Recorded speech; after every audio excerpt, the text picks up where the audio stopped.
So S, ಎಲ್ಲರ ಲೈಫಲ್ಲೂ ಹೆಂಗಂದರೆ ಈಗ ಮೊದಲು ಮಾತಲ್ಲಿ AD BC ಅಂತೆಲ್ಲ ಮಾತಾಡ್ತೀವಿ. ಹೀಗೆ ಬಿಫೋರ್ ಕರೋನಾ ಆಫ್ಟರ್ ಕರೋನಾ ಅಂತ ಮಾತಾಡೋಂಗೆ ಆಯಿತು ಕಾಲ ಇವತ್ತು. ಕರೋನಾ ಬಂದು ಎಲ್ಲ ಬದಲಾಯಿಸ್ಬಿಡ್ತು. ಸೊ ಕರೋನಾ ಟೈಮಲ್ಲಿ ನಿಮ್ಮ ಲೈಫ್ ಹೆಂಗೆ ಬದಲಾಯಿತು? ಅನಾಥ ಶವಗಳ ಸಂಖ್ಯೆ ಏನಾರು ಹೆಚ್ಚಾಯ್ತಾ? ಏನೇನು ಆಯಿತು ಮೇಡಮ್? ತುಂಬ ತೊಂದರೆ ಆಗೋಯ್ತು ಮೇಡಮ್. ಅಂದರೆ ಕೋವಿಡ್ ಟೆಸ್ಟ್ ಮಾಡೋಕ್ಕೆ ಅಂತಲೇ ಕಾಯ್ಬೇಕಾಯ್ತು ಮೇಡಮ್. ಶವ ತೊಗೊಬಂದು ಅಂದರೆ ಕೋವಿಡ್ ಇದ್ರೆ ಅಲ್ಲ, ಶವಕ್ಕೂ ಕೋವಿಡ್ ಟೆಸ್ಟ್ ಮಾಡ್ತಾಯಿದ್ರು. ಅದೇ ಸೊ ಕೋವಿಡ್ ಇರೋ ಶವಗಳನ್ನು ನೀವು ಮುಟ್ಟೋಂಗಿರಲಿಲ್ಲ. ಅಲ್ಲ, ಮುಟ್ಬೋದಿತ್ತು ಮೇಡಮ್. ಮುಟ್ಟೋದು ಅದು ಸೆಕೆಂಡ್ರಿ ಇರಲಿ. ಆ ಶವಕ್ಕೆ ಕಾಯೋದು ಪ್ರೋಸೆಸ್ಗೆ ಬೇಸರ ಆಗ್ಬಿಟ್ಟಿತ್ತು ಮೇಡಮ್. ಯಾಕೆ ಅಂದರೆ ಕಾಯೋದಂದರೆ ಎಷ್ಟು ಸಹ ವೇಟಿಂಗ್? ಅದಕ್ಕೆ 1 hour 2 hour ಅಲ್ಲಿ ವೆಯ್ಟಿಂಗ್ ಮಾಡಬೇಕಾಗಿತ್ತು. ಅದಕ್ಕೆ ಸ್ವಾಪ್ ಟೆಸ್ಟ್, ಸ್ನ್ಯಾಪ್ ಟೆಸ್ಟ್. ಒಂದು ದಿವಸಕ್ಕೆ 3-4 ಬಾಡಿ ನಾವು ಶಿಫ್ಟಿಂಗ್ ಮಾಡಿದ್ರೆ ಒಂದೊಂದು ಶವಕ್ಕೆ 2-2.5 hour ಕಾಯಿದ್ರೆ ಹಿಂಗೆ ಬೇಸರ ಆಗ್ಬಿಟ್ಟಿತ್ತು ಮೇಡಮ್. ಇನ್ನೂ ಸ್ಪೀಡ್ ಕಮ್ಮಿ ಆಗೋದು ಕೆಲಸಗಳು. ಕೆಲಸ ಮಾಡೋಕ್ಕೆ ಒಂಥರ ಬೇಸರ ಆಗ್ತಾಯಿತ್ತು. ಅದು ಬಿಟ್ಟರೆ ಬೇರೆ ಇನ್ನೇನಾದರೂ ಬೇರೆ ಏನಾರು ಅನುಭವಗಳಿತ್ತಾ? ಇದು ಬಿಟ್ಟರೆ ಸಂಖ್ಯೆ ಹೆಚ್ಚಾಗಿದ್ದು ಕಮ್ಮಿ ಆಗಿದ್ದು? ನಾವು ಹೆದರಿದ್ದೀವಿ madam. Second wave, third wave ಎಲ್ಲ ತುಂಬ ಹೆದರಿದ್ದೀವಿ. ಆ ಸತ್ತಿದ್ದು ಅಷ್ಟು ಜನ ಒಂದೊಂದು ದಿವಸಕ್ಕೆ ಆ ಥರ ಮಾರ್ಚರಿ ಫುಲ್ ಆಗೋಗಿತ್ತು ಮೇಡಮ್. ಆ ಥರ ಇತ್ತು, ಬಿದ್ದಿತ್ತು ಬಾಡಿ. ನಮಗೂ ಭಯ ಆಗಿದೆ ಮೇಡಮ್. ನಮ್ಮ ತಮ್ಮದಿರೆಲ್ಲ ಈಕೆ ಎದ್ರುಕೊಂಡು 1 ತಿಂಗಳು 2 ತಿಂಗಳು ಕೆಲಸಕ್ಕೆ ಬಂದಿರಲಿಲ್ಲ. ಅಪ್ಪ, ಅಂದರೆ ಭೀಕರತೆ ಹಂಗಿತ್ತು ಮೇಡಮ್. ಸೊ ಇಡೀ ನಿಮ್ಮ ಈ ಜರ್ನಿನಲ್ಲಿ ತುಂಬ ಕಷ್ಟಕರವಾದಂಥ ಒಂದು ಸನ್ನಿವೇಶ ಅಂದರೆ ಎದುರಿಸಿರೋದು ನೀವು? ಇದೆ ಮೇಡಮ್. ಕೆಲವರು ಸಪೋಸ್ ನಿಮ್ಗೆ ಹೆಂಗೆ ಹೇಳೋದು ಅಂದರೆ, ಎಲ್ಲೋ ಮನೇಲಿ ಒಬ್ಬರೇ ಇರ್ತಾರೆ, ಅವ್ರ ಮನೆಯವರೆಲ್ಲ ಟೂರ್ ಗೀರ್ ಎಲ್ಲ ಹೋಗಿರ್ತಾರೆ ಅಂದ್ಕೊಳ್ಳಿ. ಅನ್ಎಕ್ಸ್ಪೆಕ್ಟೆಡಾಗಿ ಹಾರ್ಟ್ ಅಟ್ಯಾಕ್ ಆ ಥರ ತೀರೋಗಿರ್ತಾರೆ ಅಂದ್ಕೊಳ್ಳಿ. ಆ ಬಾಡಿ ಕೆಟ್ಟೋಗ್ಬಿಟ್ಟಿರುತ್ತಲ್ಲ. ಲಾಸ್ಟ್ ಟೈಮ್ ನಮ್ಮ ಗುರುಪ್ರಸಾದ್ ಅವ್ರ ಥರ ಆಗಿತ್ತಲ್ಲ, ಆ ಥರ ಶವ ತೆಗಿಬೇಕಾದ್ರೆ ಭಾರಿ ಹಿಂಸೆ ಆಗುತ್ತೆ ಮೇಡಮ್. ಅಂದರೆ ಅಷ್ಟು ವಾಸನೆ. ಮನುಷ್ಯ ಚೆನ್ನಾಗಿದ್ದಾಗ ಚೆನ್ನಾಗಿರ್ತಾರೆ ಅಷ್ಟೇ. ಅದೆಲ್ಲ ನೋಡೋದು ಅದೇ ನಿಮಗೆ ಬಹಳ ಕಷ್ಟ. ಕಷ್ಟ ಅನ್ನೋದಕ್ಕಿಂತ ಸಪೋಸು ಇವಾಗ ಅದನ್ನು ತೆಗೆಸ್ಬೇಕು, ಸ್ಮೆಲ್ಲು ಹೆಚ್ಚು ಕಮ್ಮಿ ಒಂದು 15 days 1 month ಆದರೂ ಹೋಗಲ್ಲ, ಆ ಥರ ಸ್ಮೆಲ್ ಇರುತ್ತೆ. ಯೂಶಲಿ ಆ ಥರ ಎಲ್ಲ ಆದಾಗ ನೀವು ಏನು ಮಾಡ್ತೀರಾ? ಆ ಹಾಲ್ ಅಂದರೆ ಯಾವ ಥರ ಕೆಮಿಕಲ್ಸನ್ನು ಯೂಸ್ ಮಾಡ್ತೀರಾ ರೂಮ್ಗೆ ಆ ಸ್ಮೆಲ್ ಹೋಗ್ಸೋಕ್ಕೆ? ಅದೆಲ್ಲ ಕಾಮನ್ ಹೋಗಲ್ಲ ಬಿಡಿ ಮೇಡಮ್. ಒಂದು 10-15 days ನೀವು ಎಂಥ ಸುಗಂಧ ದ್ರವ್ಯ ಬಿಡಿದ್ರು ಒಂದು 10-15 days ಇದ್ದೇ ಇರುತ್ತೆ ಸ್ಮೆಲ್. ಅದು ಚೆನ್ನಾಗಿ ಗಾಳಿ ಆಡಿ ಅದೇ ಆಟೋಮೆಟಿಕಾಗಿ ರಿಮೂವ್ ಆಗಬೇಕು.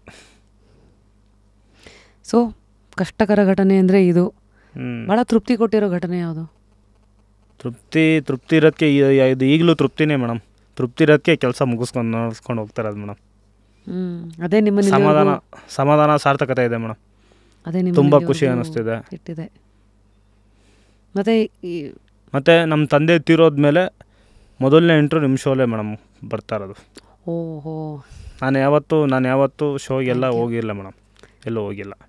ನಾನು ತೋರಿಸ್ಕೋಬೇಕು ಅಂತ ಇಷ್ಟನೂ ಪಡಲ್ಲ ಮೇಡಮ್. ನಮ್ಮ ತಂದೆ ಫೋಕಸ್ ಆಗ್ತಾಯಿದ್ರು, ನಾವು ತೋರಿಸ್ಕೊತಾ ಇರಲಿಲ್ಲ.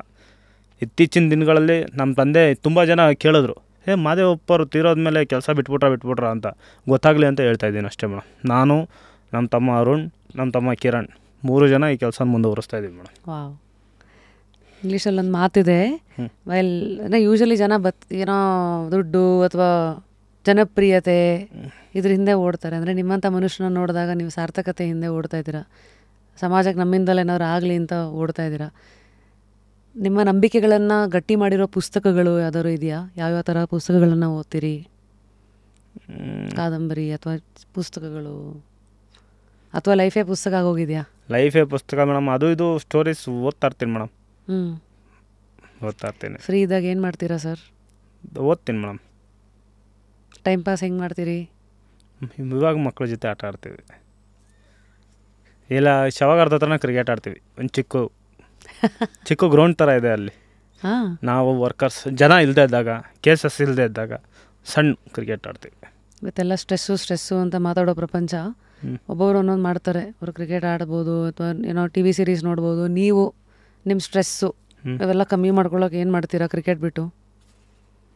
ವಾಕ್ ಮಾಡ್ತೀವಿ ಮೇಡಮ್. ಎಲ್ಲಾದರೂ ಬೇಸರ ಆದಾಗ ವಾಕ್ ಮಾಡ್ತೀವಿ ಮೇಡಮ್.